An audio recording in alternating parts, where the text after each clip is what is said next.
Itinapon ako na parang basahan habang duguan akong nakahandusay sa malamig na sahig ng sarili kong bahay. Nagtatawanan sila sa itaas ang asawa ko at ang kanyang kabit. Pabayaan mo siyang mamatay, ang malamig niyang utos. Ngunit hindi nila alam, ang dugong inuubos nila ay dugong Montesillo. Babangon ako mula sa abo at babawiin ko ang lahat. Handa na ba silang tikman ang impyernong ginawa nila? Wala namang silbi ang asawa mo, Edgar. Palamunin lang sa bahay ni hindi makatulong sa negosyo natin. Hanggang kailan mo ba titiisin ang pabigat na yan? Palamunin lang sa bahay ni hindi makatulong sa negosyo natin. Hanggang kailan mo ba titiisin ang pabigat na yan? Ang malutong na boses ng isang babae ay nagmula sa naiwang tablet sa ibabaw ng mesa na aksidenteng napindot ni Clara habang nagpupunas ng alikabok.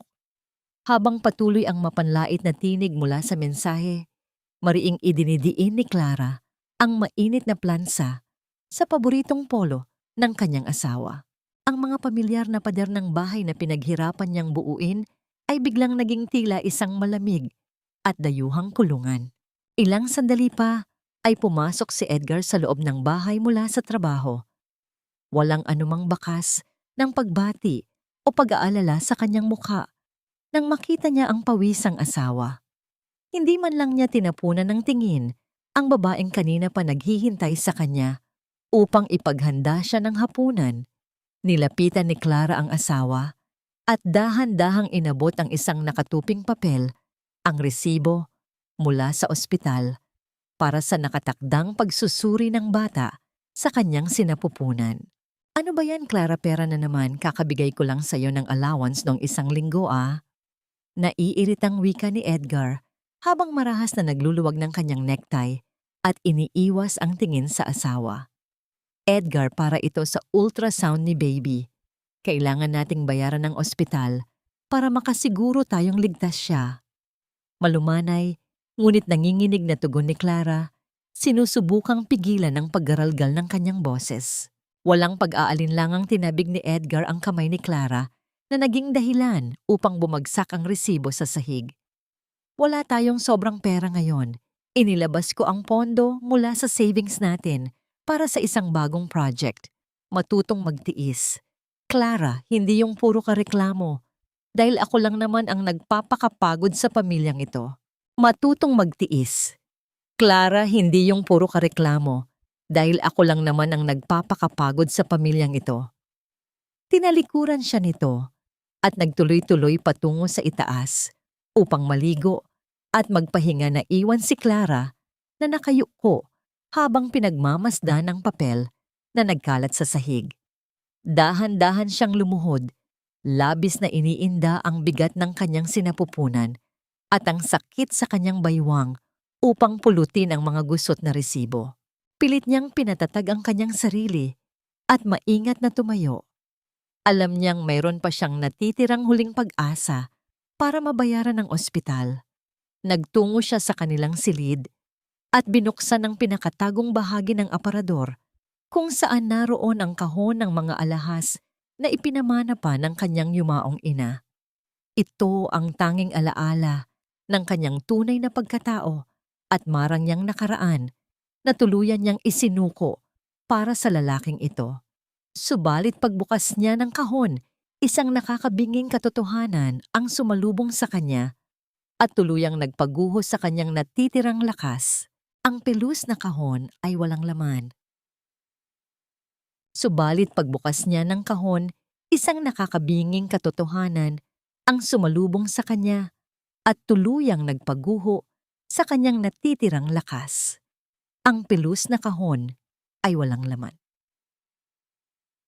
Ang kawalan ng laman ng pelus na kahon na nakita niya kagabi ay tila isang mantsang kumalat sa kabuuan ng kanyang pagkatao, lalo na nang sumapit ang tanghali ng linggo.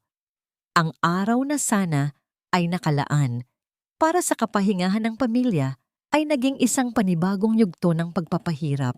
Dumating ang kanyang biyena na si Doña Carmen na kasuot ng marangyang bestida at napapalamutian ng mga alahas na kumikinang sa ilalim ng ilaw ng kanilang sala. Ngunit hindi ito nag-iisa. Kailangan niyang magpakatatag para sa bata sa kanyang sinapupunan. Binitbit niya ang isang mabigat na bandehado ng malamig na katas ng prutas patungo sa gitna ng sala. Maingat niyang inilalapag ang mga baso nang sadyang iurong ni Vanessa ang kanyang braso, dahilan upang mawalan ng balanse ang isang kristal na baso. Ang malamig at madilim na likido ay mabilis na gumapang at nanuot sa hibla ng mamahaling alpombra.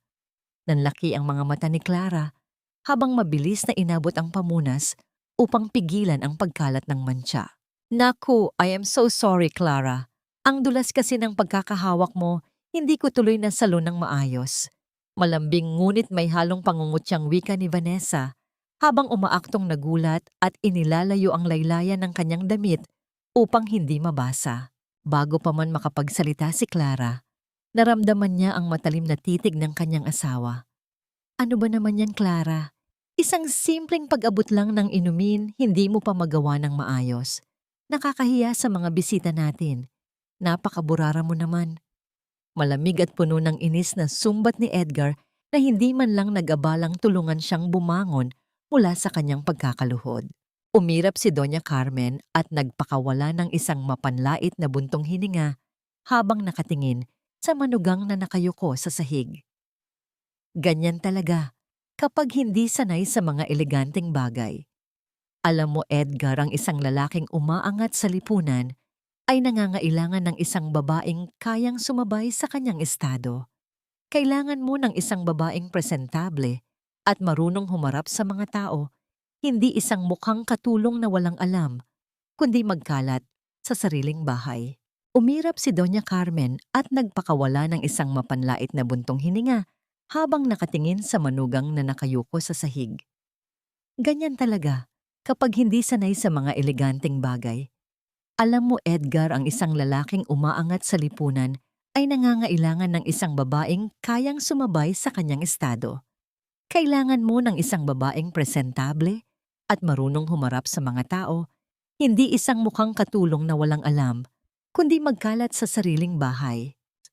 Tila mga matutulis na patalim na bumaon sa dibdib ni Clara ang mga salitang iyon. Nanatili siyang nakaluhod pinupunasan ng basang alpombra habang nilalamon siya ng matinding kahihiyan sa loob mismo ng sarili niyang tahanan. Sa kanyang pagyuko, nahagip ng kanyang paningin ang refleksyon sa salamin ng mesa. Dito muna titira si Vanessa ng ilang linggo. Walang emosyong pahayag ni Edgar habang inilalagay ang mga bagahe sa tapat ng bakanteng kwarto na inihanda sana ni Clara para sa magiging silid ng kanilang magiging anak. Sira ang tubo ng tubig sa kondo niya at inaayos pa. Kaya huwag ka nang gumawa ng anumang issue, Clara. Intindihin mo na lang ang sitwasyon. Tuluyang gumuho ang mundo ni Clara. Ang kanyang sariling santuwaryo ay pinasok ng lason at wala siyang ibang magawa kundi panoorin itong unti-unting nakawin ang kanyang nag-iisang kanlungan. 2 malalaking maleta na may tatak ng mga sikat na taga-disenyo ang ipinasok ni Edgar sa loob ng kanilang tahanan, kasunod si Vanessa na nagmamasid sa kabuuan ng bahay na tila ba pag-aari niya ito. Dito muna titira si Vanessa ng ilang linggo. Walang emosyong pahayag ni Edgar habang inilalagay ang mga bagahe sa tapat ng bakanteng kwarto na inihanda sana ni Clara para sa magiging silid ng kanilang magiging anak. Sira ang tubo ng tubig sa kondo niya at inaayos pa.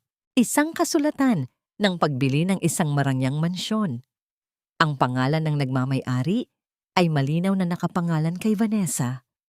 Ngunit ang tuluyang nagpatigil sa pag-ikot ng kanyang mundo ay ang halagang nakasaad doon.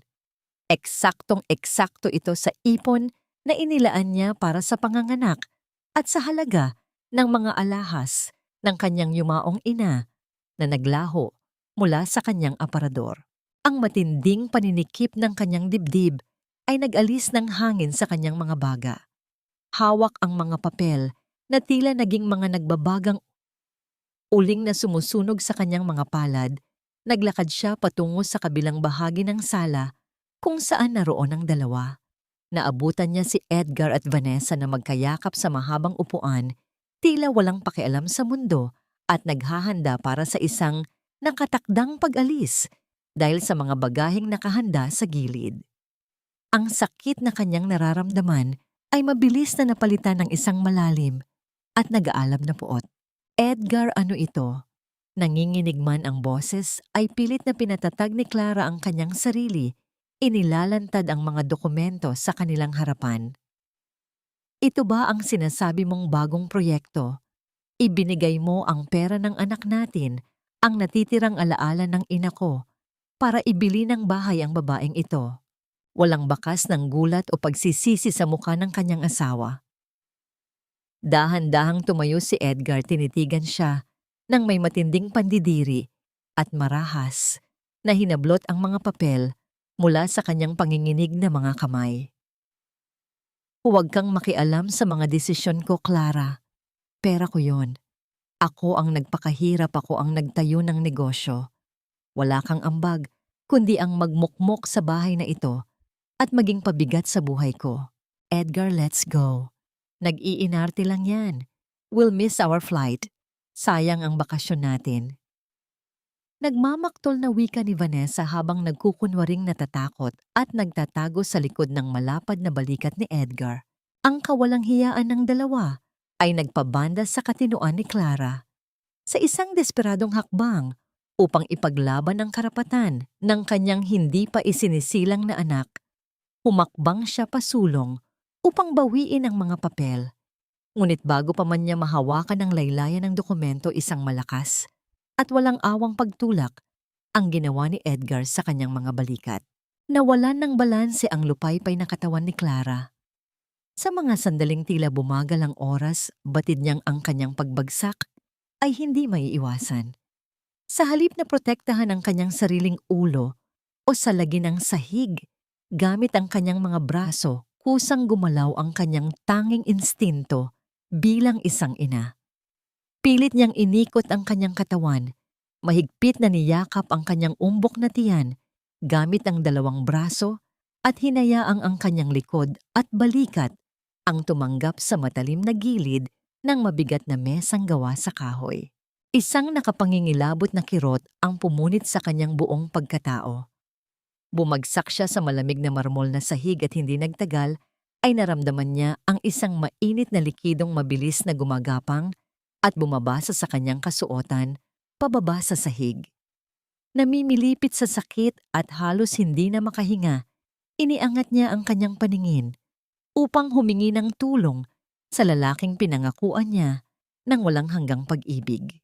Saglit na nanlaki ang mga mata ni Edgar nang makita ang madilim na pulang mantsang unti-unting lumalawak sa puting sahig. Isang hakbang ang tinangka niyang gawin patungo kay Clara, ngunit mabilis na hinawakan ni Vanessa ang kanyang braso.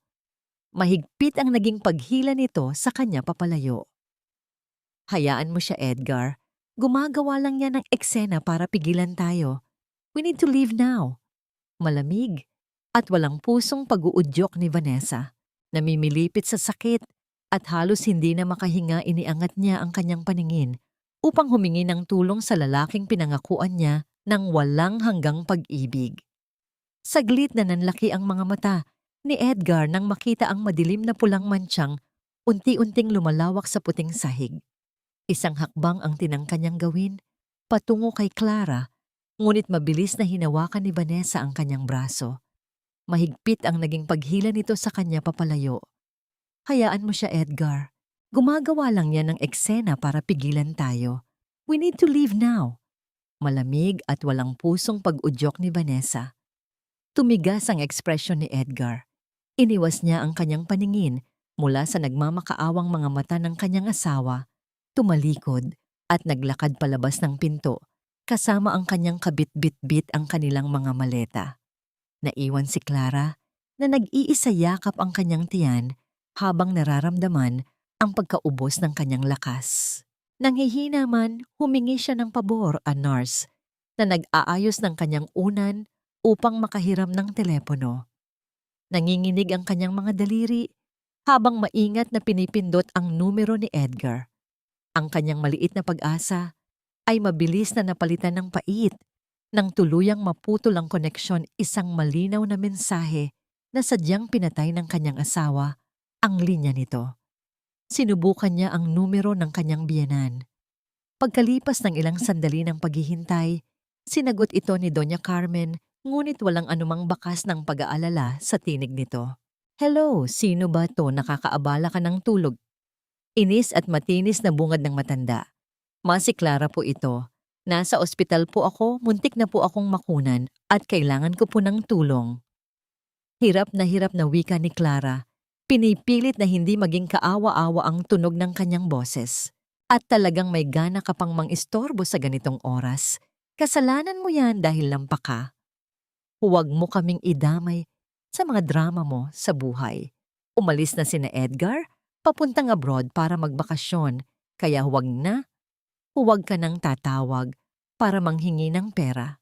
Nanghihi naman, humingi siya ng pabor sa nurse na nag-aayos ng kanyang unan upang makahiram ng telepono.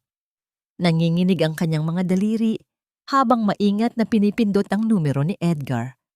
Ang kanyang maliit na pag-asa ay mabilis na napalitan ng pait.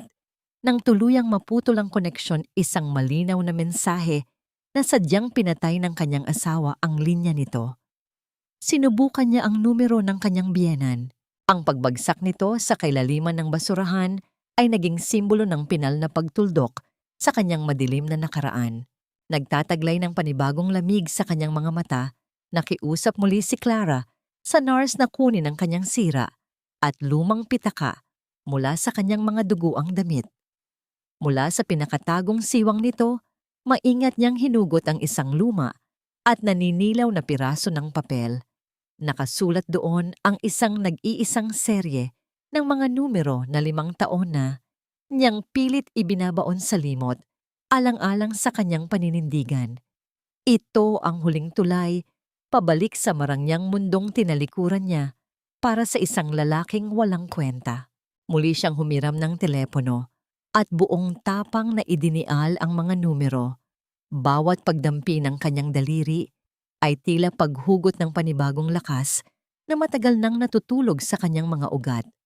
Makalipas ang ilang saglit ng tahimik na paghihintay, isang malalim at pamilyar na boses ng isang matandang lalaki ang sumagot mula sa kabilang linya. Pinigilan ni Clara ang panginginig ng kanyang mga labi. Huminga siya ng malalim at sa isang tinig na paos mahina, ngunit nagtataglay ng hindi matatawarang paninindigan, binasag niya ang katahimikan ng gabi. "Lolo, kuhanin niyo na po ako. Gusto ko nang umuwi." Mula sa kabilang dulo, isang mabigat na pagbuntong hininga na puno ng kapangyarihan at nakatagong pagkasabik ang naging tanging tugon. Naghuhudyat na ang nag-iisang tagapagmana ng mga Montesillo ay handa nang magbalik upang maningil. Nagtataglay ng panibagong lamig sa kanyang mga mata, nakiusap muli si Clara sa nurse na kunin ang kanyang sira at lumang pitaka mula sa kanyang mga duguang damit. Mula sa pinakatagong siwang nito, maingat niyang hinugot ang isang luma at naninilaw na piraso ng papel. Nakasulat doon ang isang nag-iisang serye ng mga numero na 5 taon na niyang pilit ibinabaon sa limot alang-alang sa kanyang paninindigan. Si Don Alejandro Montesillo, ang haring walang korona ng industriya ng real estate sa bansa, ay naglalakad ng may awtoridad na tila pag-aari niya ang bawat sementong tinatapakan. Ang kanyang itim na baston na may hawakang gawa sa purong pilak ay tumatama sa sahig nang may ritmo na nagbibigay ng babala sa sinumang haharang sa kanyang daan. Nang makarating siya sa tabi ng kama ni Clara, ang kanyang matatalim at malamig na mga mata na kinatatakutan ng mga makapangyarihang negosyante ay biglang lumambot at napuno ng nag-uumapaw na pait. Nanatiling nakahiga si Clara, ang kanyang mga mata ay unti-unting napuno ng luha nang makita ang pamilyar na mukha na 5 taon niyang tinalikuran. Ang kanyang buong katawan ay nanginginig, hindi dahil sa lamig, kundi dahil sa halo-halong emosyon ng pagsisisi, pangungulila, at ang matinding ginhawa na sa wakas ay narito na ang kanyang tanging kakampi. "Apo, Narito na ang lolo. Wala nang mananakit sa'yo. Mahinang wika ng matanda ang kanyang boses ay bahagyang pumiyok habang dahan-dahang hinahawakan ang namumutlang kamay ng kanyang apo. Lolo, I'm so sorry. Nagkamali ako. Maling-mali ako. Hikbi ni Clara ang bawat salita ay tila isang tinik na bumabara sa kanyang lalamunan habang ibinubuhos niya ang lahat ng pait na kinimkim niya sa loob ng 5 taon ng pagtitiis. Hindi pa lumilipas ang 30 minuto matapos ang tawag ni Clara, isang hindi inaasahang pagbabago ang naramdaman sa loob ng masikip at maingay na pampublikong ward. Ang mabagal na ikot ng lumang bentilador sa kisame at ang malungkot na usapan ng mga pasyente ay biglang napalitan ng isang kakaibang katahimikan nang ang mga kalalakihang nakasuot ng formal na itim na vest at may mga earphones sa tainga ay sabay-sabay na pumasok at pumwesto sa bawat sulok ng palapag. Ang mga nurse at doktor na dati ay tila walang pakialam ay napatigil sa kanilang ginagawa, bakas ang matinding kaba at pagtataka sa kanilang mga muka habang pinagmamasdan ang isang matandang lalaki na naglalakad sa gitna ng pasilyo. Si Don Alejandro Montesillo, ang haring walang korona ng industriya ng real estate sa bansa, ay naglalakad ng may awtoridad na tila pag-aari niya ang bawat sementong tinatapakan. Samantala sa isang malayo at eksklusibong resort sa Boracay, si Edgar ay masayang humahalakhak habang itinataas ang kanyang baso ng alak, nakasandal sa dibdib ni Vanessa habang pinagmamasdan ang paglubog ng araw. Wala siyang kamalay-malay na ang bawat sentimo ng kanyang yaman at ang bawat pundasyon ng kanyang negosyo ay nagsisimula na ring lumubog kasabay ng araw na yon. Ang kanyang pag-uwi ay hindi na magiging isang pagbabalik sa isang masunuring asawa, kundi isang pagharap sa isang bangungot na hinding-hindi niya malilimutan. Nang tuluyang lumipad ang helicopter patungo sa Hacienda Montesillo, ipinikit ni Clara ang kanyang mga mata habang nararamdaman ang marahang paghaplos ni Don Alejandro sa kanyang buhok.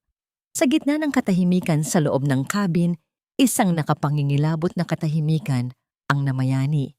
Sa kanyang isipan, isang katahimikang nagbabadya ng isang malupit na paniningil. Nang muling imulat ni Clara ang kanyang mga mata, ang dati ay puno ng luha at takot ay napalitan na ng isang malamig at matalim na kislap na tila isang nagbabagang bakal na handang sumunog sa lahat ng dumaan sa kanyang buhay.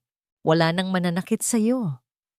Mahinang wika ng matanda, ang kanyang boses ay bahagyang pumiyok habang dahan-dahang hinahawakan ang namumutlang kamay ng kanyang apo. Lolo, I'm so sorry. Nagkamali ako. Maling-mali ako. Hikbi ni Clara, ang bawat salita ay tila isang tinik na bumabara sa kanyang lalamunan habang ibinubuhos niya ang lahat ng pait na kinimkim niya sa loob ng 5 taon ng pagtitiis. Hindi na nag-aksaya ng panahon ang matanda. Pumasok si Don Alejandro. Sa silid ang kanyang presensya ay tila nagpabigat sa hangin dahil sa matinding puot na pilit niyang ikinukubli. Isang salita mo lang, Clara, at sa loob ng isang oras ay mawawala ang pangalan ni Edgar Valdemor sa mapa ng negosyo sa bansang ito. Sisiguraduhin kong wala siyang matutuluyan kahit sa ilalim ng tulay. Mariing wika ng matanda, ang kanyang mga kamay ay mahigpit na nakakapit sa hawakan ng kanyang baston. Tumingin si Clara sa kanyang lolo. Ang dating mapungay at puno ng pag-ibig na mga mata ay nagtataglay na ngayon ng isang nakatatakot na katahimikan. Huwag muna, lolo. Ang mabilis na pagbagsak ay isang biyayang hindi niya nararapat matanggap. Gusto ko siyang panooring mawalan ng lahat ng bagay na mas pinili niya kaysa sa amin ng anak ko. Gusto kong makita kung paano siya unti-unting lalamunin ng sarili niyang ambisyon hanggang sa wala na siyang matakbuhan. Sa utos ni Clara, dinalhan siya ng kanyang mga tauhan ng makakapal na folder at isang tablet na naglalaman ng lahat ng ugnayang pangnegosyo ng Valdemar Ventures habang maingat na sinusuri ng kanyang mga daliri. Ang bawat pahina, isang mapait na ngiti ang sumilay sa kanyang mga labi. Natuklasan niya na ang pinakamalaking proyekto na inaasahan ni Edgar upang makapasok sa hanay ng mga bilyonaryo ay nakasalalay sa pondo ng isang kumpanyang tinatawag na Vanguard Holdings. Ang hindi alam ni Edgar ang kumpanyang ito ay isa lamang sa mga sangay na lihim na pinatatakbo ng pamilya Monticello. Habang nakasandal sa kanyang malambot na unan, hinawakan ni Clara ang kanyang tiyan. Nagsimula siyang humuni ng isang malambing na isang awiting puno ng pagmamahal para sa kanyang anak habang ang kanyang kabilang kamay ay mabilis na nag-swipe sa screen ng tablet upang i-authorize ang agarang paghinto ng lahat ng daloy ng pera patungo sa kumpanya ni Edgar. Ang kanyang boses ay nananatiling matamis at banayad habang inaawit ang mga titik ng pag-asa, ngunit ang bawat pagpindot niya sa screen ay tila isang matalim na gunting na pumuputol sa hininga ng negosyo ng kanyang asawa. "Matulog ka na, anak ko. Si mama na ang bahala sa lahat." Bulong niya sa kanyang tiyan, ang kanyang paningin ay nakapako sa digital na pirma na maghuhudyat ng simula ng pagkawasak ni Edgar. Samantala sa opisina ng Valdemar Ventures, kasalukuyang nakikipagtawanan si Edgar sa ilang mga kasosyo habang ipinagmamalaki ang kanyang tagumpay. Ngunit ang kanyang katuwaan ay biglang napawi nang ang kanyang telepono sa ibabaw ng mesa ay magliwanag dahil sa isang papasok na tawag. Ang kulay sa kanyang muka ay tila unti-unting naglaho habang nakikinig sa balitang nagmumula sa kabilang linya. "Anong ibig mong sabihin na naka-freeze ang pondo? Imposible yan. Kaka-approve lang ng investment last week." Sigaw ni Edgar, ang kanyang boses ay pumiyok dahil sa biglang takot na gumapang sa kanyang dibdib. Hindi niya alam na sa kabilang dulo ng lungsod sa loob ng isang marangyang silid na puno ng katahimikan, ang babaeng itinuring niyang basura ay kasalukuyang nagdidilig ng mga binhi ng kanyang paghihiganti. Habang ang gabi ay dahan-dahang bumabalot sa paligid, naiwan si Edgar na nakatitig sa kawalan, pilit na iniintindi kung paano ang isang imperyong itinayo niya sa kasinungalingan ay biglang gumuho sa isang kisap mata ng walang anumang babala. Isang salita mo lang, Clara, at sa loob ng isang oras ay mawawala ang pangalan ni Edgar Valdemar sa mapa ng negosyo sa bansang ito. Sisiguraduhin kong wala siyang matutuluyan kahit sa ilalim ng tulay. Mariing wika ng matanda, ang kanyang mga kamay ay mahigpit na nakakapit sa hawakan ng kanyang baston. Tumingin si Clara sa kanyang lolo. Ang dating mapungay at puno ng pag-ibig na mga mata ay nagtataglay na ngayon ng isang nakatatakot na katahimikan. "Wag mo na, lolo." Nang siya ay bumalik sa bahay kinagabihan, hindi ang pahinga na kanyang inaasahan ang sumalubong sa kanya, kundi isang panibagong alon ng kaguluhan. Sa gitna ng sala si Vanessa ay nakatayo, habang mahigpit na hawak ang kanyang paboritong bag. Ang kanyang muka ay mapula dahil sa matinding inis. Inihagis ng dalaga ang 2 credit card sa mesa na nagdulot ng malutong na kalampag na umalingaw-ngaw sa kabuuan ng tahimik na bahay. "Ano ba itong nangyayari, Edgar?" Sinubukan kong bilhin ang bagong labas na Hermes bag, pero declined lahat ng cards na ibinigay mo sa akin. Nakuha ko pa namang ipagmayabang yon sa mga kaibigan ko, tapos ipapahiya mo lang pala ako. Matinis at pagalit na sumbat ni Vanessa. Ang matinding pagod at kaba ni Edgar ay mabilis na nag-apoy bilang isang matinding galit. Unang pagkakataon sa kanilang pagsasama na itinaas niya ang kanyang boses sa babaeng noon ay pilit niyang sinusuyo. "Pwede ba, Vanessa, puro kaluho? Hindi mo ba nakikitang nagkakaroon tayo ng problema sa kumpanya? Wala akong oras sa mga walang kwentang bag mo ngayon." Mula sa kusina, lumabas si Doña Carmen, nakakunot ang noo at may hawak na baso ng tubig. Mabilis niyang nakuha ang tensyon sa pagitan ng dalawa. Imbes na palamigin ang sitwasyon, sinimulan niyang banatan ang dalaga na dati ay paborito niyang ipagmalaki. Alam mo, Vanessa, tama si Edgar. Ang babaeng maganda nga, pero walang alam, kundi magwaldas ng pera, ay walang silbi sa panahon ng kagipitan. Sana ay matuto kang magtipid at maging kapaki-pakinabang. Tingnan mo ang dami ng hugasin sa lababo, ni hindi mo man lang naisipang linisin. Nanlaki ang mga mata ni Vanessa sa matinding pagkabigla at inis. Hindi siya sanay na pinagsasalitaan ng ganito. Lalo na ng matandang dati ay parang asong sunod-sunuran sa kanyang mga ibinibigay na regalo. Ako maghuhugas ng pinggan, hindi niyo ako kinuha rito para maging katulong. At ikaw, Edgar, nangako ka ng magandang buhay, pero ngayon pa lang ay pumapalpak ka na. Tumalikod si Vanessa at padabog na naglakad papasok sa kwarto, iniwan ang mag-ina sa gitna ng sala.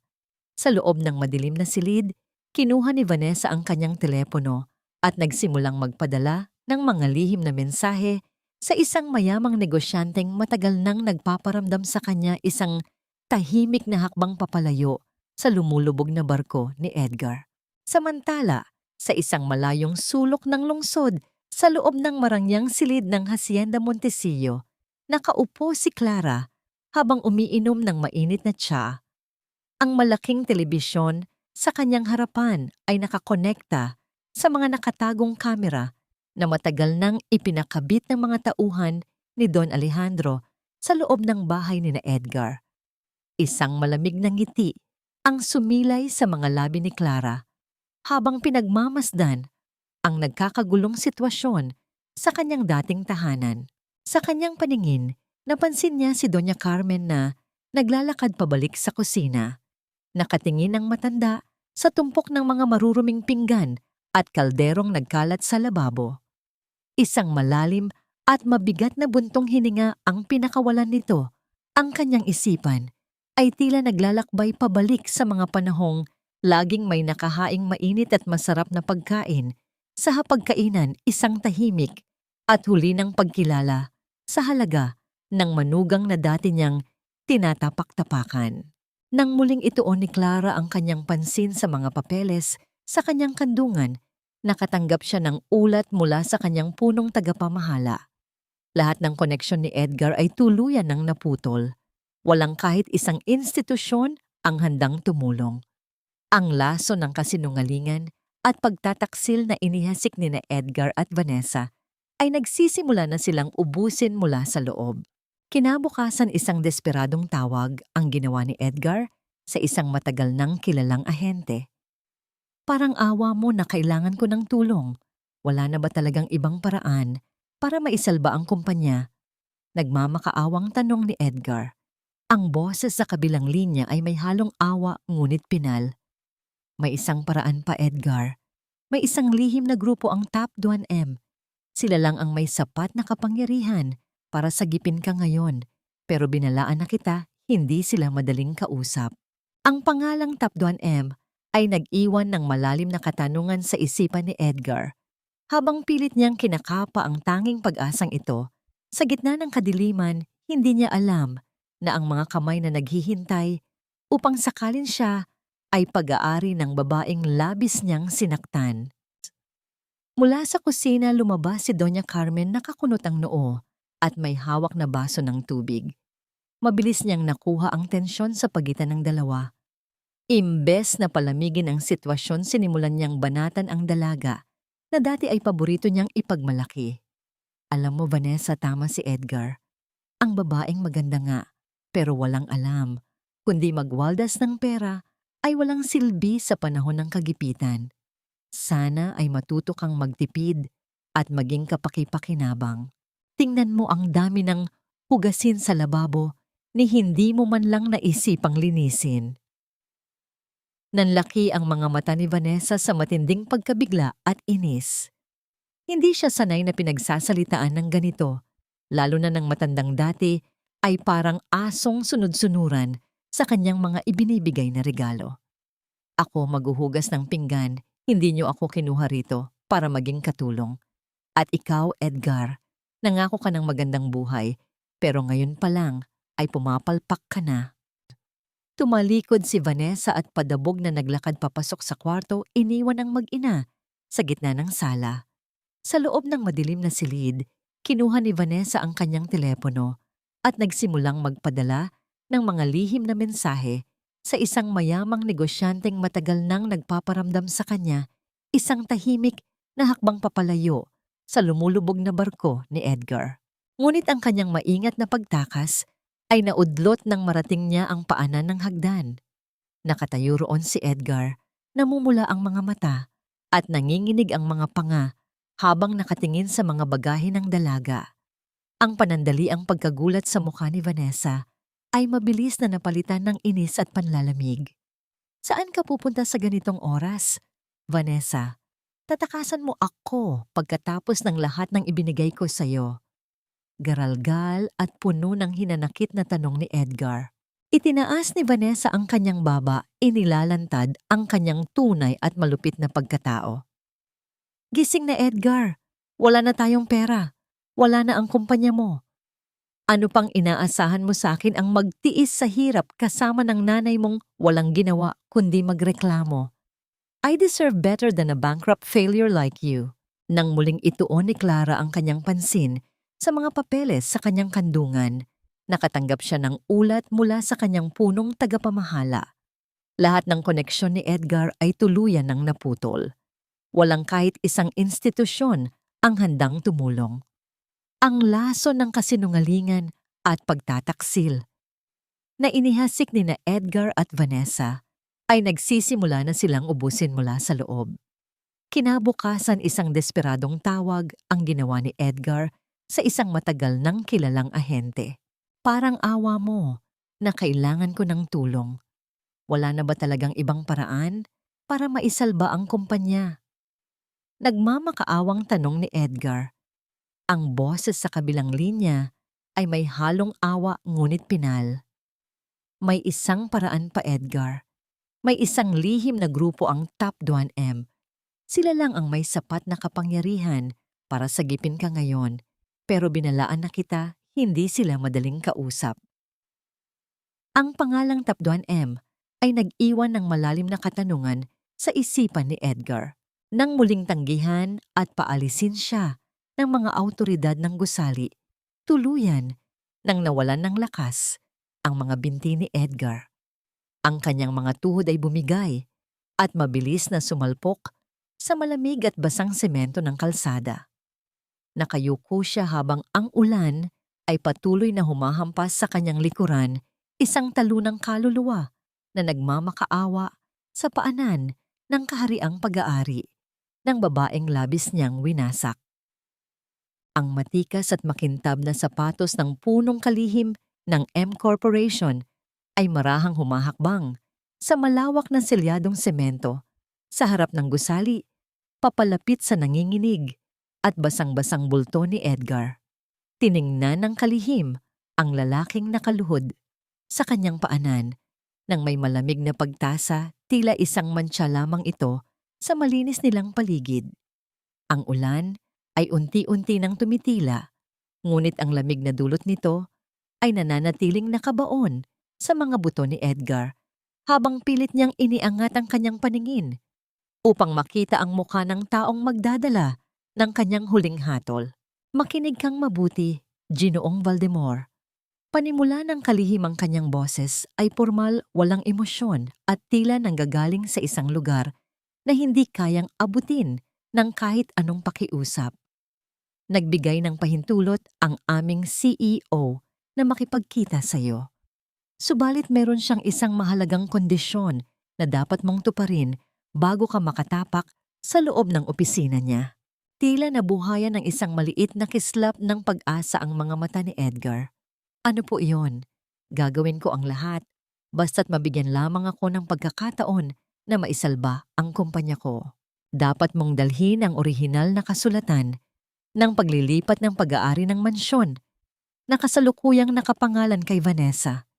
Iyon ang magsisilbing bagong kolateral para sa muling pagsusuri ng iyong pautang. Kung wala ang dokumentong iyon, wala ring pag-uusap na magaganap. Ang pinal na pahayag ng kalihim bago ito tumalikod at bumalik sa loob ng malamig na gusali. Ang pag-uwi ni Edgar sa kanyang bahay ay tila isang paglalakad patungo sa kailaliman ng impyerno. Pagpasok niya sa sala, naabutan niya si Vanessa na abalang-abala sa paghahanap ng paraan upang ibenta ang ilan sa kanyang mga gamit sa internet, habang si Doña Carmen ay nakaupo sa sulok-balot ng makapal na kumot at tahimik na tumatangis. Hindi na nagpaligoy-ligoy pa si Edgar. Marahas niyang hinablot ang braso ni Vanessa at kinaladkad ito patungo sa mesa kung saan naroon ang mga dokumento ng pagmamay-ari. Ibigay mo sa akin ang mansyon, Vanessa. Ito na lang ang tanging paraan para hindi tayo tuluyang mabulok sa kalsada. Bulyaw ni Edgar ang kanyang mga mata ay nanlilisik dahil sa desperasyon. Are you crazy, Edgar Akin? Pinaghirapan mo itong ibigay sa akin bilang kapalit ng lahat ng sakripisyo ko. I will not give this up para lang sa kumpanya mong pabagsak na. Singhal ni Vanessa habang pilit na kumakawala sa mahigpit na pagkakahawak ng lalaki. Dito na sumingit si Doña Carmen, ang kanyang tinig ay puno ng panginginig at matinding pagsusumamo. Lumapit ang matanda at lumuhod sa harap ni Vanessa, mahigpit na humahawak sa laylayan ng damit ng dalaga. Vanessa, parang awa mo na. Tulungan mo ang anak ko. Ikaw na lang ang pag-asa namin. Isipin mo ang lahat ng kabutihang ipinakita namin sa iyo. Huwag mo kaming pabayaan ng ganito. Ang mga salitang namutawi sa bibig ni Vanessa ay higit na masakit kaysa sa anumang pisikal na sugat. Ipinamukha nito sa kanya ang lahat ng kanyang kahinaan. Tinawag siyang talunan at isang malaking pagkakamali. Matapos ang sunod-sunod na pangungutya, walang lingon-likod na naglakad palabas ng pinto si Vanessa, iniiwan si Edgar na nakalugmok sa sahig, nilalamon ng matinding kahihiyan at pagsisisi na hindi niya maibabalik ang panahong itinapon niya si Clara. Matapos makuha ang kailangan, tinawagan ni Edgar ang kalihim ng M Corporation. Ang sagot na kanyang natanggap ay nagdulot ng panibagong alon ng kaba at pagkalito sa kanyang buong pagkatao. Bukas, ganap na 8:00 ng umaga, inaasahan ang pagdating mo sa M Corporation Tower at may isa pang direktang utos mula sa aming CEO. Ang boses ng kalihim ay nananatiling kasing lamig ng yelo. Gusto niyang kasama mo si Vanessa sa pag-uusap na ito. Walang Vanessa, walang pirmahan. Huwag kayong mahuhuli kahit 1 minuto. Ang pagputol ng linya ng komunikasyon ay nag-iwan ng isang nakabibinging katahimikan sa loob ng bahay. Tumingin si Edgar kay Vanessa na ngayon ay nakaupo na lamang sa sahig at tahimik na nagngangalit ang mga panga. Hindi nila alam kung bakit kailangang naroon ang dalaga. Ngunit ang katanungang iyon ay tila isang madilim na aninong uunti-unting bumabalot sa kanilang katinuan. Ang gabi ay dahan-dahang lumalim at sa gitna ng kadilimang iyon, tanging ang tunog ng bawat segundo ng orasan ang nagpapaalala sa kanila na ang araw ng kanilang paghuhukom ay ilang oras na lamang ang layo. Ang matikas at makintab na sapatos ng punong kalihim ng M Corporation ay marahang humahakbang sa malawak na selyadong semento sa harap ng gusali, papalapit sa nanginginig at basang-basang bulto ni Edgar. Tiningnan ng kalihim ang lalaking nakaluhod sa kanyang paanan nang may malamig na pagtasa, tila isang mantsa lamang ito sa malinis nilang paligid.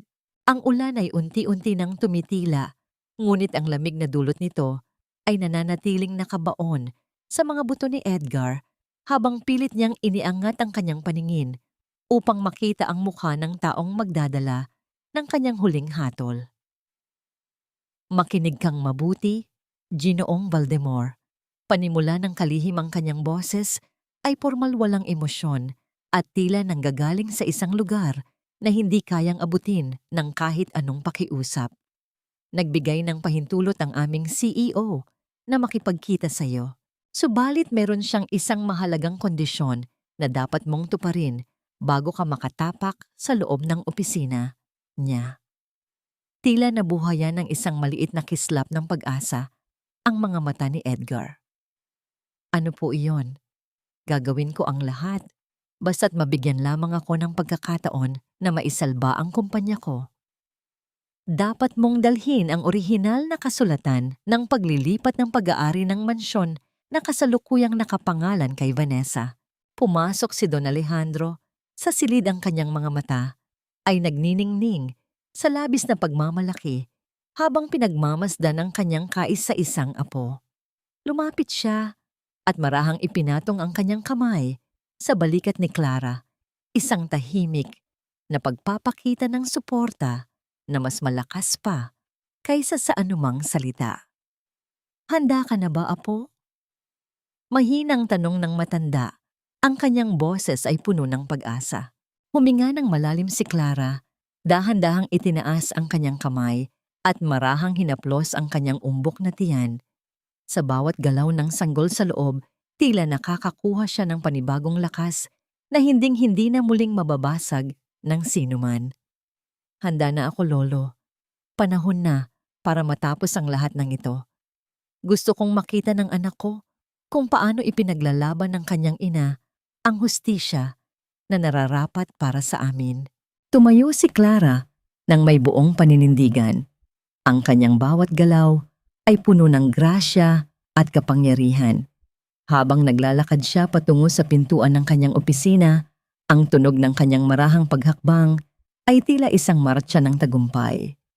Wala na ang mahina at umiiyak na Clara.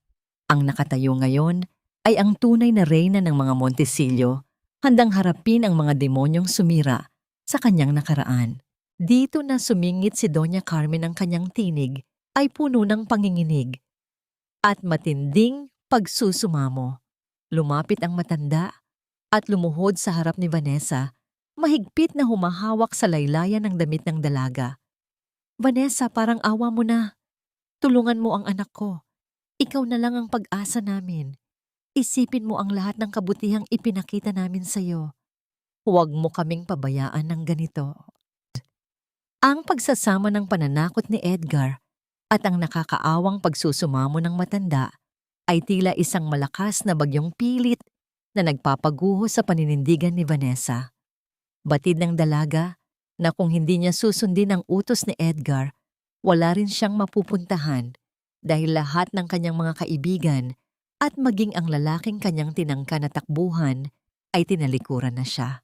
"Please, nandito po kami para makausap ang CEO." Mahinang wika ni Edgar. Sa kalihim na nakatayo sa gilid ang kanyang lalamunan ay tuyong-tuyo na, tila nilalamon ng buhangin. Hindi sumagot ang kalihim, sa halip ay itinuro lamang nito ang malawak na mesa sa gitna ng silid, kung saan ang isang malaking swivel chair ay nakatalikod sa kanila, nakaharap sa dambuhalang bintanang nagpapakita ng buong ganda ng Kalakhang, Maynila. Isang mahabang sandali ng katahimikan ang namayani, isang katahimikang sapat na upang marinig ni Edgar ang sarili niyang mabilis na pagtibok ng puso na tila isang munting ibon na pilit kumakawala sa kanyang dibdib. Dahan-dahan sa isang napakaregal na kilos, nagsimulang umikot ang upuan. Ang unang bumungad sa kanila ay ang kinang ng mga diamante sa leeg ng babaeng nakaupo. Kasunod, ang isang pamilyar, ngunit napakaibang aura ng kapangyarihan. Nang tuluyang humarap ang upuan, ang mundo ni Edgar ay tila tumigil sa pag-ikot. Ang kulay sa kanyang muka ay biglang naglaho, napalitan ng isang maputlang anyo ng labis na pagkabigla at takot. Ang kanyang mga binti ay naging parang jelly, halos hindi na kayang suportahan ang kanyang bigat. Clara ang tanging salitang namutawi sa labi ni Edgar, isang pabulong na tunog na puno ng hindi makapaniwalang katotohanan. Si Clara ay nakaupo roon ng may buong dangal. Ang kanyang buhok ay maayos, na nakastyle, ang kanyang muka ay nagliliwanag sa ganda at awtoridad. At ang kanyang mga mata, ang mga matang dati ay puno ng luha, at pagsusumamo ay ngayon ay kasing lamig at kasing talim ng pinakapiling asero. Marahang nakapatong ang kanyang isa pang kamay sa kanyang 6 na buwang tiyan, isang paalala ng lahat ng biyayang pilit na binaliwala ni Edgar. "Good morning, Edgar. Vanessa, Long time no see, malamig na wika ni Clara. Ang kanyang tinig ay tila isang malambing na kanta, ngunit nagtataglay ng talim na kayang pumira-piraso sa anumang natitirang pag-asa ng dalawa. Clara, baby, anong ibig niya sabihin nito? Bakit ikaw ang nandito? Nauutal na tanong ni Edgar habang sinusubukang lumapit, ngunit agad siyang pinatigil ng matatalim na tingin ng mga gwardiyang nakatayo sa bawat gilid ng silid. Clara ay ang pag-uulit ni Vanessa na may halong uyam, ngunit bakas ang panginginig ng kanyang mga panga. How? How did you get here? Anong drama to? Isang mapait na ngiti ang sumilay sa labi ni Clara. Kinuha niya ang isang makapal na folder sa ibabaw ng kanyang mesa at marahan itong inihagis sa harap ni na Edgar. Ang tunog ng pagbagsak ng papel sa mesa ay tila isang hatol na nagtapos sa lahat ng kanilang mga kasinungalingan. Para sa inyo, ako ay si Miss Montesillo, ang CEO ng kumpanyang akala nyo ay magliligtas sa inyo. Simula ni Clara, habang dahan-dahang tumatayo, ang bawat galaw niya ay puno ng grasya. Alam mo ba, Edgar, na bawat sentimo ng tagumpay na ipinagmamalaki mo ay galing sa anino ng pamilya ko. Pinanood kita. Hinayaan kitang maniwala na magaling ka habang dahan-dahan kitang binibigyan ng sapat na lubid para bigtihin ang sarili mo. At ngayon, dumating na ang oras para bawiin ko ang lahat ng hindi naman talaga sa'yo. Ang pananalita ni Clara ay walang halong galit o sigaw, ngunit ang bawat salita ay tila isang matalim na latigo na humahampas sa katinuan ni Edgar. Ang katotohanang ang babaeng itinuring niyang basura ay ang mismong Diyos na nagdidikta ng kanyang kapalaran ay nagpabagsak sa kanya sa kinalalagyan. Tuluyang bumigay ang mga tuhod ni Edgar. Sad-sad sa sahig nagsimula siyang gumapang patungo sa paanan ng mesa ni Clara. Ang kanyang mga mata ay puno ng desperasyon at huli ng pagsisisi. Clara, please, patawarin mo ako. Nagkamali ako. Gagawin ko ang lahat, babalik ako sa'yo. Isipin mo ang anak natin. Isipin mo ang pamilya natin. Isang malakas at mapang-uyam na tawa ang pinakawalan ni Clara. Isang tunog na nagpatigil sa bawat hibla ng pag-asa ni Edgar. Tumingin siya sa kanyang asawa nang may matinding pandidiri bago muling dahan-dahang hinaplos ang kanyang tiyan. Ang cliffhanger ng kanilang pagtatagpo ay tila isang nagbabagang tanong na nakabitin sa hangin. Sapat na ba ang huli ng pagsisisi para sa isang pusong matagal nang pinatigas ng pagtataksil? Wala na ang mahina at umiiyak na Clara. Ang nakatayo ngayon ay ang tunay na reyna ng mga Montesillo, handang harapin ang mga demonyong sumira sa kanyang nakaraan. Sa kabilang bahagi ng pintuan, sina Edgar at Vanessa ay nakatayo sa harap ng malalaking pintuang gawa sa matigas na kahoy ng oak. Ang kanilang mga palad ay basang-basa ng malamig na pawis habang hinihintay ang hudyat ng kalihim. Ang bawat segundo na lumilipas ay tila isang oras ng pagpapahirap. Malamig na tiningnan ni Clara ang lalaking naging sanhi ng kanyang matinding pighati. Huwag mong dungisan ang aking paligid ng iyong mga kamay, Edgar. Ang bawat pagmamakaawa mo ay tila isang malupit na biro sa aking mga tainga dahil hinding-hindi ko malilimutan ang gabi kung kailan hinayaan mo akong mamatay sa sarili nating tahanan habang kasama mo ang iyong kabit. Inilabas ni Clara ang isang serye ng mga dokumento na nagtataglay ng mga opisyal na selyo ng pamahalaan at ng bangko. Mula sa sandaling ito, ang lahat ng pundasyon ng iyong buhay ay binabawi ko na. Ang kumpanyang pinaghirapan kong buuin habang ikaw ay nagsasaya ang mansyong ipinangalan mo kay Vanessa at ang bawat sentimo sa iyong mga bank account ay opisyal na nang nakaselyo at nasa ilalim ng aking pamamahala. Wala kang ititira, kundi ang iyong pangalan na balot ng utang at kahihiyan. Dito na sumabog ang takot sa dibdib ni Vanessa. Mabilis siyang lumapit at lumuhod sa gilid ng mesa. Ang kanyang mga mata ay puno ng pekeng luha habang sinusubukang hawakan ng kamay ni Clara. Miss Montecillo, please wag niyo po akong idamay dito. Napilitan lang po ako. Si Edgar ang nanggulo sa akin. Siya ang nangako ng lahat ng ito. Wala akong kinalaman sa ginawa niya sa inyo. Biktima rin po ako rito. Isang mapait at nakalilibang na tawa ang pinakawalan ni Clara habang pinagmamasdan ang mabilis na pagtalikod ng dalaga sa kanyang kasama. Nakikita mo ba, Edgar, ito? Ang babaeng pinili mo kaysa sa akin at sa anak mo. Isang taong handa kang itapon sa oras na mawalan ka na ng pakinabang. Sa kalagitnaan ng tensyon, ang malalaking pintuan ng opisina ay muling bumukas. Pumasok si Doña Carmen, ang kanyang mukha ay nababalutan ng labis na pagkabahala at pawis dahil sa paghahanap sa kanyang anak. Ngunit ang kanyang mundo ay tila tumigil sa pag-ikot nang makita ang eksenang nasa harap niya. Ang kanyang manugang na dati niyang hinuhamak at itinuturing na katulong ay nakaupo sa gitna ng silid, nababalot ng di matatawarang yaman at awtoridad, habang ang kanyang anak ay nakalugmok sa sahig at nagmamakaawa. Clara, ikaw ba talaga yan? Paanong? Hindi na ituloy ng matanda ang kanyang sasabihin. Ang matinding shock at ang biglaang pagkaunawa sa laki ng kanilang pagkakamali ay nagdulot ng panlalabo ng kanyang paningin. Ang kanyang mga tuhod ay bumigay at dahan-dahan siyang nawalan ng malay. Ang kanyang katawan ay marahang bumagsak sa bisig ng mga gwardiya na mabilis siyang sinalo. Walang anumang bakas ng awa sa mukha ni Clara. Kinuha niya ang isang mamahaling bolpen, mabilis na nilagdaan ang huling pahina ng mga papeles ng diborsyo at inihagis ang dokumento sa harap ni Edgar. Pirman mo yan. Ayoko nang may anumang ugnayan sa isang halimaw na katulad mo. Matapos makuha ang kailangan, dahan-dahang tumayo si Clara. Pinagmasdan niya ang bolpen na hinawakan ni Edgar nang tangkaing abutin ng papel. Sa isang napakarigal na kilos, dinala niya ang bolpen sa ibabaw ng basurahan at binitawan ito na tila ba ang bagay na yon ay tuluyan ng nadumihan ng pagkatao ng asawa.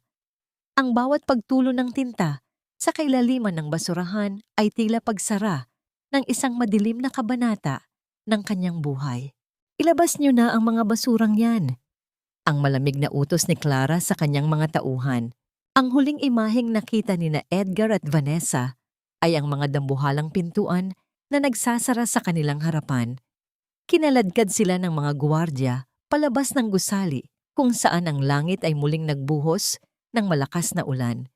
Inihagis sila sa kalsada, basang-basa, walang pera, at walang patutunguhan, habang ang tunog ng paghampas ng bawat patak ng tubig sa semento ay tila panunuya sa kanilang tuluyang pagbagsak sa putik.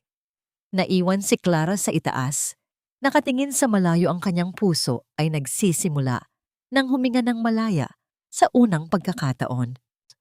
Ang pananalita ni Clara ay walang halong galit o sigaw, ngunit ang bawat salita ay tila isang matalim na latigo na humahampas sa katinuan ni Edgar.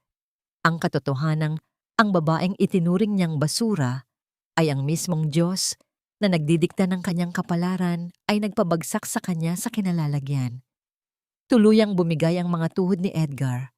Sadsad sa sahig, nagsimula siyang gumapang patungo sa paanan ng mesa ni Clara. Ang kanyang mga mata ay puno ng desperasyon at huli ng pagsisisi. Clara, please, patawarin mo ako. Nagkamali ako. Gagawin ko ang lahat, babalik ako sa'yo. Isipin mo ang anak natin. Isipin mo ang pamilya natin. Isang malakas at mapang-uyam na tawa ang pinakawalan ni Clara. Isang tunog na nagpatigil sa bawat hibla ng pag-asa ni Edgar. Tumingin siya sa kanyang asawa nang may matinding pandidiri bago muling dahan-dahang hinaplos ang kanyang tiyan. Ang cliffhanger ng kanilang pagtatagpo ay tila isang nagbabagang tanong na nakabitin sa hangin. Sapat na ba ang huli ng pagsisisi para sa isang pusong matagal nang pinatigas ng pagtataksil? Ang bawat paggapang ni Edgar sa makapal na alpombra ay tila isang desperadong pagsisikap ng isang taong nalulunod Pilit na inaabot ang laylayan ng damit ni Clara sa pag-asang mahahawakan ang kanyang huling kaligtasan. Isang gabi sa ilalim ng malamig at madilim na tulay, nagtagpo ang landas ni na Edgar at Vanessa. Ang dating dalawang nagmamahalan ay naging parang dalawang asong naglalaban para sa isang pirasong buto. Marahas ang naging palitan nila ng mga salita.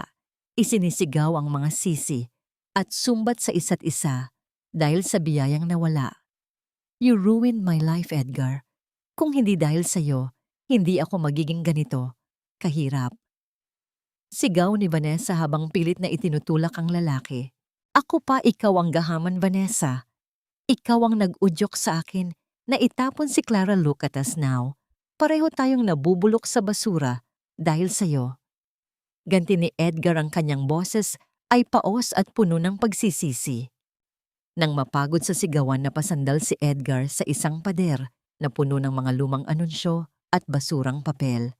Doon sa ilalim ng mapusyaw na ilaw ng poste, nahagip ng kanyang paningin ang isang makintab na pahina ng isang magazine na nakakalat sa sahig. Dahan-dahan niyang pinulot ang papel at ang kanyang puso ay tila tumigil sa pagtibok nang makita ang larawan ni Clara sa harapang pahina. Nakasuot ito ng isang napakagandang bestida, mukhang masaya at may awtoridad na tila abot langit. Ang kanyang mukha ay nagliliwanag malayo sa umiiyak na babaeng iniwan ni Edgar sa gitna ng ulan. Dahan-dahang idiniit ni Edgar ang kanyang nanginginig na daliri sa larawan ni Clara, pilit na hinahaplos ang mukha nito sa papel. Ang ulan na nagsisimulang pumatak mula sa langit ay humahalo sa mga luhang hindi na niya mapigilan. Ang bawat patak ng tubig sa magazine ay tila nagpapalabo sa imahe ng kaligayahan na itinapon niya para sa isang bagay na wala palang halaga. Sa sandaling iyon ang huli at pinakamasakit na katotohanan ay pumasok sa kanyang isipan, itinapon niya ang isang tunay na hiyas para lamang sa isang pirasong basag na kristal. Isang taong handa kang itapon sa oras na mawalan ka na ng pakinabang. Sa kalagitnaan ng tensyon, ang malalaking pintuan ng opisina ay muling bumukas. Pumasok si Doña Carmen, ang kanyang mukha ay nababalutan ng labis na pagkabahala at pawis dahil sa paghahanap sa kanyang anak. Ngunit ang kanyang mundo ay tila tumigil sa pag-ikot nang makita ang eksenang nasa harap niya. Ang kanyang manugang na dati niyang hinuhamak at itinuturing na katulong ay nakaupo sa gitna ng silid, nababalot ng di matatawarang yaman at awtoridad, habang ang kanyang anak ay nakalugmok sa sahig at nagmamakaawa. Clara, ikaw ba talaga yan? Paanong? Hindi na ituloy ng matanda ang kanyang sasabihin. Ang matinding shock at ang biglaang pagkaunawa sa laki ng kanilang pagkakamali ay nagdulot ng panlalabo ng kanyang paningin. Sa gitna ng kanyang paghihirap, ang kanyang isipan ay tila kusang naglalakbay pabalik sa gabing iniwan siyang duguan sa malamig na sahig. Naalala niya ang bigat ng kawalan ng malay at ang hapdi ng pagtalikod ng asawa. Ngunit ang bawat alaala ng sakit ay tila nagiging panggatong sa kanyang lakas. Hindi na siya ang Clara na biktima ng kahapon. Siya na ngayon ang isang ina na handang itaya ang lahat para sa kaligtasan ng kanyang anak. Hawak ni Don Alejandro ang kanyang kamay. Ang mga daliri ng matanda ay mahigpit na nakakapit sa kanya, nagbibigay ng isang pundasyong hindi kailanman nagawa ni Edgar. Kaya mo yan, apo. Malapit na. Nandito lang ang lolo. Ang mahinahong bulong ng matanda, ang kanyang tinig, ay nagtataglay ng isang katatagan na tila isang malaking punong nagbibigay ng silong sa gitna ng bagyo. Sige pa, Clara. Isang malakas na pagsisikap pa, Miss Montesillo. Nakikita na namin ang bata. Ang formal, ngunit nakapagpapatatag na utos ng punong doktor. Isang matinding bugso ng lakas ang ibinuhos ni Clara, isang pakikipaglaban na nagmula sa kaibuturan ng kanyang kaluluwa. Sa mga sandaling iyon, ang lahat ng pait, ang lahat ng pang-aapi ng kanyang biyenan, at ang bawat panlalait ni Vanessa ay tila kanyang isinisigaw palabas ng kanyang katawan. Isang mahaba at puno ng pagpupumiglas, na tunog ang kumawala sa kanyang mga labi, hindi bilang tanda ng pagkatalo, kundi bilang isang deklarasyon ng kanyang muling pagsilang. Pagkalipas ng ilang sandali, nang nakabibinging tensyon ang katahimikan ng silid, ay nabasag ng isang bago at buhay na tunog. Isang malakas na pag-iyak ang umalingaw-ngaw, isang himig na mas matamis pa kaysa sa anumang musika sa mundo. Ang pagdating ng isang bagong buhay ay tila isang malakas na sikat ng araw na nagtaboy sa lahat ng madidilim na ulap ng nakaraan. Isang napakagandang sanggol na babae, Miss Montesillo, wika ng doktor, habang maingat na inilalapag ang bata sa dibdib ni Clara. Nang maramdaman ni Clara ang init ng balat ng kanyang anak at ang marahang paggalaw ng maliliit nitong kamay, ang lahat ng sakit sa kanyang katawan ay tila biglang naglaho. Ang kanyang mga luha ay muling dumaloy, ngunit sa pagkakataong ito, ang mga ito ay mga luha ng wagas na kaligayahan at ganap na tagumpay. Tumingin siya kay Don Alejandro na ngayon ay hindi na napigilang mapaluha habang pinagmamasdan ng kanyang kaisa-isang apo at ang bagong miyembro ng kanilang pamilya. Ang kanyang isipan ay tila tuluyan ng bumigay sa bigat ng katotohanan. Hapon-hapon, habang nakaupo sa tabi ng umaalingasaw na kanal, maririnig ang kanyang mahinang pag-usal ng mga salitang tila isang sumpa. Paulit-ulit niyang tinatawag ang pangalan ni Clara, pilit na ipinagmamalaki sa hangin na ang kanyang manugang ay isang bilyonaryo at anumang oras ay darating ito upang iligtas siya sa hirap. Ang cliffhanger ng kabanatang ito ay hindi na tungkol sa panganib, kundi sa isang tanong na magmamarka sa kanyang hinaharap pagkatapos ng lahat. Ng pagkapanalo sa digmaan ng paghihiganti, handa na ba ang kanyang puso na tuluyang magpatawad at magmahal muli sa isang mundong malaya na sa anino ng mga Montesillo? Ang matinding kahihiyan ay bumalot sa kanya nang ang kanyang mga pekeng alahas at mamahaling damit ay sabay-sabay na hinabloot at itinapon sa kalsada. Wala siyang nagawa kundi ang umiyak ng may halong pait, habang ang mga tao sa paligid ay nanonood at pinagtatawanan ang kanyang tuluyang pagbagsak. Ang kanyang ganda na dati ay kanyang sandata, ay wala ng silbi sa mundong tumatalikod na sa kanya. Isang gabi sa ilalim ng malamig at madilim na tulay, nagtagpo ang landas ni na Edgar at Vanessa. Hindi na ang tinitipid at laging natatakot na babae ang makikita kay Clara. Siya ngayon ay isang larawan ng ganap na katatagan at kakinangan. Ang kanyang mga mata ay wala ng bakas ng pait, kundi napalitan ng isang uri ng kapayapaan na tanging ang mga taong nakatawid sa apoy ang makakamit. Bilang tumatayong pinuno ng kumpanya ng kanilang pamilya, napatunayan niya na ang tunay na kapangyarihan ay hindi nasusukat sa laki ng takot na ibinibigay mo sa iba, kundi sa laki ng pag-ibig at proteksyon na kaya mong ibigay sa iyong mga mahal sa buhay. Mula sa malayo lulan ng kanyang mamahaling wheelchair, pinagmamasdan sila ni Don Alejandro.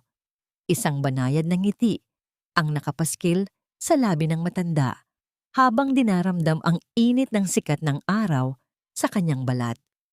Alam niyang sa mga sandaling ito ang kanyang misyon, na protektahan ang huling dugong Montesillo ay ganap ng matagumpay. Ang bawat paghinga ng matanda ay puno ng katuwaan dahil nakikita niyang ang kaisa-isa niyang apo ay hindi lamang nakabangon, kundi tuluyan ng lumipad ng mas mataas pa sa kanyang mga pangarap.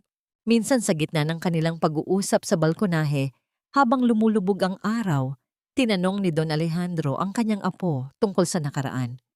Apo, may galit pa ba sa puso mo para kay Edgar? Napatawad mo na ba siya? Tumingin si Clara sa malayo kung saan ang langit ay nababalot ng kulay kahel at lila. Lolo, forgiveness is a journey, pero napagtanto ko na ang pinakamataas na uri ng patawad ay hindi ang muling pagtanggap sa kanya sa buhay ko. Ang tunay na patawad ay ang pagkakaroon ng isang pusong manhid na sa kahit anong galit o pait tuwing maalala ko siya. Hindi ko siya pinatawad dahil karapat-dapat siya, kundi dahil karapat-dapat ako at si Liliana sa isang buhay na malaya na sa anino niya. He is no longer a part of my story. He is just a ghost of a lesson I once learned. Ang balita tungkol sa paghihirap ni Edgar, ang pagkabaliw ni Doña Carmen, at ang pagkawala ng katinoan ni Vanessa ay dumarating paminsan-minsan, ngunit tila ito ay mga kwento na lamang mula sa isang banyagang lupain na hindi na nakakaapekto sa katahimikan ni Clara. Ang karma ay may sariling paraan ng pagsulat ng wakas para sa mga pusong mapangapi at sapat na yon para sa kanya. Tumakbo si Liana, papalapit sa kanyang ina, may bitbit na isang maliit na dilaw na bulaklak. Marahang idinikit ng bata ang bulaklak sa likod ng tainga ni Clara at isang matamis na hinalik ang ibinigay sa pisngi nito. "Mama, look beautiful like you." Ang masayang wika ng bata sa kanyang munting tinig. Niyakap ng mahigpit ni Clara ang kanyang anak habang dinaramdam ang tibok ng puso nito laban sa kanyang sarili. Sa sandaling iyon, ibinahagi niya sa hangin ang huling aral ng kanyang kwento, isang mensahe para sa bawat kababaihang nakararanas ng dilim, na ang bawat pagkadurog ay may kasunod na pagkabuo at ang bawat luha ay nagsisilbing pataba para sa pagtubo ng isang mas matapang at mas magandang bersyon ng sarili. Ang pag-ibig na tunay ay hindi nananakit at ang tunay na tahanan ay matatagpuan sa loob ng sariling dignidad at pagpapahalaga. Habang ang gintong liwanag ng araw ay dahan-dahang naglalaho sa abot-tanaw na iwan si Clara at ang kanyang pamilya sa gitna ng isang perpektong katahimikan. Ang digmaan ay tapos na, ang mga sugat ay naging mga pilat na lamang ng tagumpay at ang bawat bagong umaga ay isa ng pangako ng walang hanggang kapayapaan at pagmamahal. Hindi na siya ang Clara na biktima ng kahapon. Siya na ngayon ang isang ina na handang itaya ang lahat para sa kaligtasan ng kanyang anak. Hawak ni Don Alejandro ang kanyang kamay. Ang mga daliri ng matanda ay mahigpit na nakakapit sa kanya, nagbibigay ng isang pundasyong hindi kailanman nagawa ni Edgar. "Kaya mo yan, Apo. Malapit na. Nandito lang ang lolo." Ang mahinahong bulong ng matanda, ang kanyang tinig, ay nagtataglay ng isang katatagan na tila isang malaking punong nagbibigay ng silong sa gitna ng bagyo. "Sige pa, Clara." Isang malakas na pagsisikap pa, Miss Montesilio. "Nakikita na namin ang bata." Ang formal, ngunit nakapagpapatatag na utos ng punong doktor. Isang matinding bugso ng lakas ang ibinuhos ni Clara, isang pakikipaglaban na nagmula sa kaibuturan ng kanyang kaluluwa. Sa mga sandaling iyon, ang lahat ng pait, ang lahat ng pangaapi ng kanyang biyanan at ang bawat panlalait ni Vanessa ay tila kanyang isinisigaw palabas ng kanyang katawan.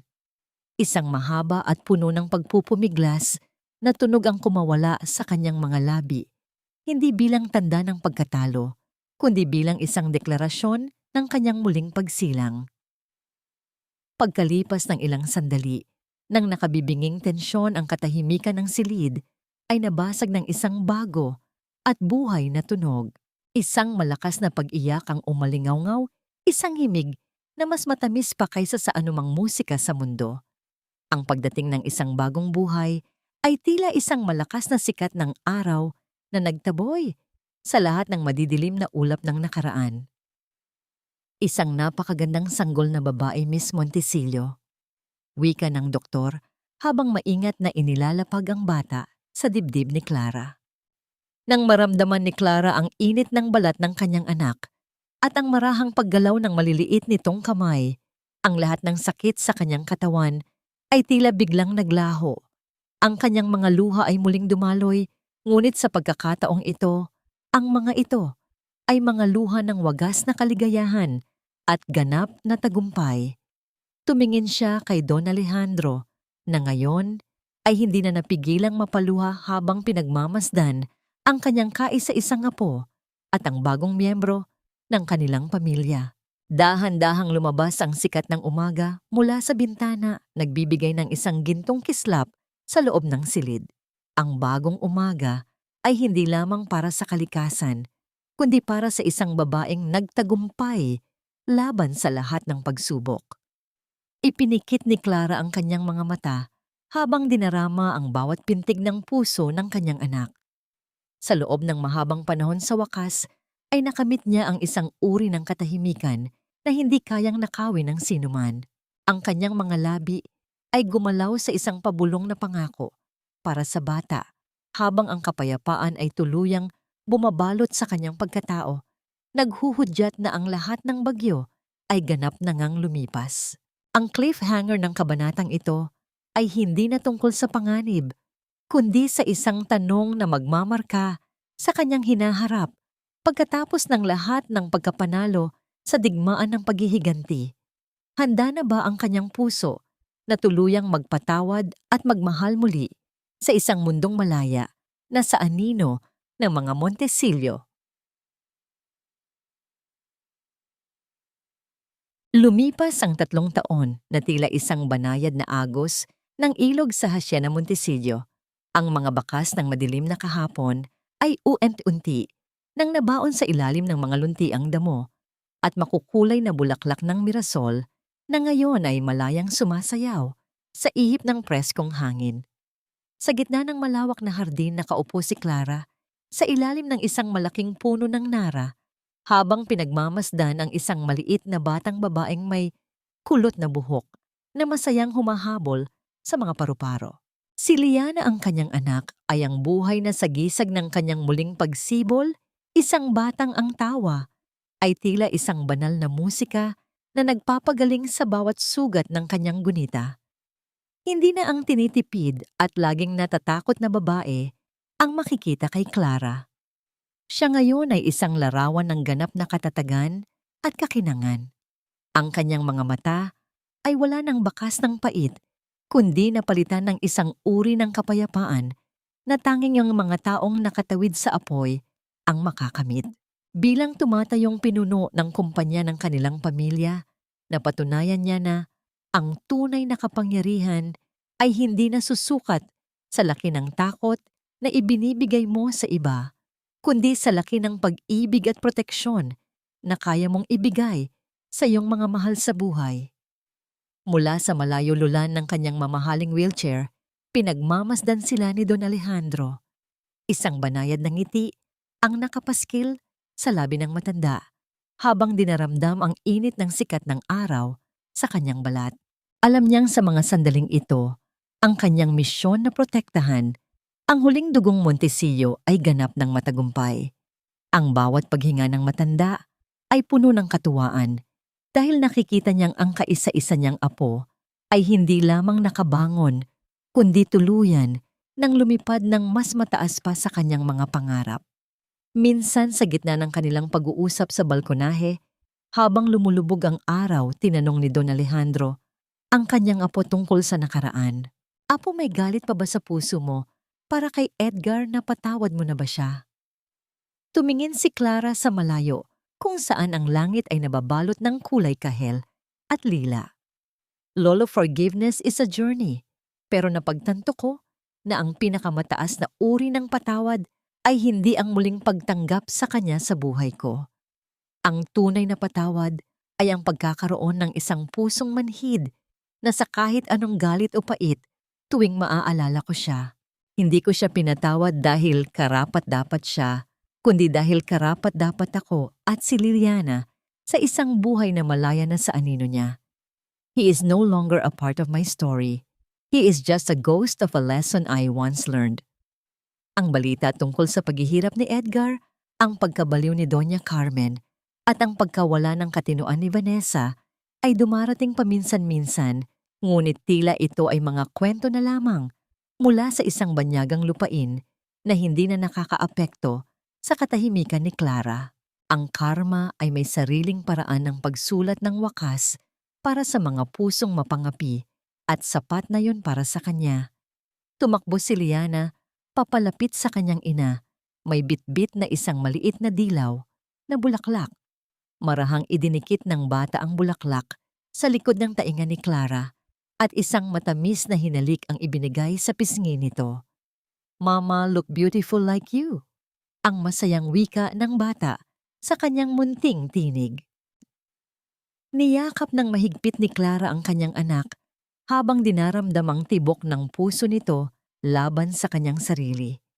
Sa sandaling iyon, ibinahagi niya sa hangin ang huling aral ng kanyang kwento, isang mensahe para sa bawat kababaihang nakararanas ng dilim, na ang bawat pagkadurog ay may kasunod na pagkabuo at ang bawat luha ay nagsisilbing pataba para sa pagtubo ng isang mas matapang at mas magandang bersyon ng sarili.